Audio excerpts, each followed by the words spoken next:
2 years ago, and one of the ladies that was serving us started talking to us, and that we got to get to know her. And one day she invited me to her house for dinner. So the group of us, there was 3 of us, my brother and a friend and I, went to her house and had a beautiful dinner on their front porch. They were very poor, and they actually borrowed the dining room table from a neighbor so we could sit at the table because they didn't have one. They're farmers and they raise goats, so they have 40 goats. And welcome. Hi. And anyway, so I got to know them, and over the last 2 years I've helped them out, and some of my friends and some of the students here have helped them out financially and stuff to get through this. They had a really bad year this year.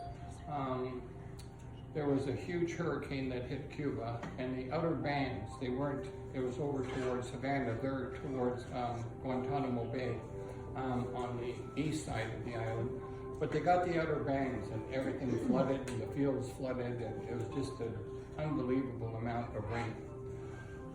And not even 3 weeks later, her mother fell ill from another village and needed help. So I sent down some money to get her to a hospital, except they had the doctor, but they didn't have any medicine in the hospital. So Cuba's in a really bad state right now. They got a lot of money from Russia, and as you know, Russia's having its difficulties right now, so they cut back quite a bit. And then they started to have outages of hydro, and they were getting 2 hours a day of hydro, and it was random. They didn't know when it was going to come. So I was sending them food down there.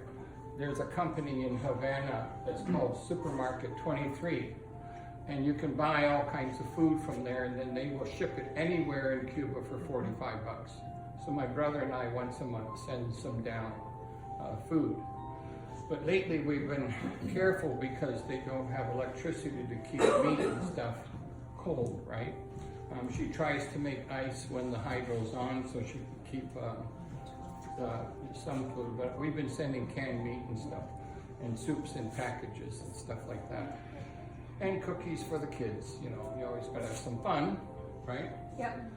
Then, oh God, 2 weeks ago they had an enormous earthquake just off the shore of Pilon, where they live, and most of the houses in the village were demolished, like gone. Because she was up on a hill, and there's 5 other little houses up on this hill. Their house wasn't that badly damaged, but there were big cracks in the walls, and part of the roof collapsed in. And they had to live outside for the next week and a half because there were aftershocks. And just the day before yesterday, they had another series of aftershocks, right? So, and it's funny because she said of all her life that she's lived there, and she's in her 40s, they've never had an earthquake. So this was really, so they've gone through a bit of hell down there. And so we helped them. And tonight, the proceeds that we're going to make tonight from the auction is going to go to them as a gift for Christmas to help them out. I know that her mother's very ill right now, and that she took her to Pilon, the big town near her, and they have there was actually no doctor. There were nurses, but no doctors, and no medicine. So they suggested that they try to get to Havana, where there are doctors.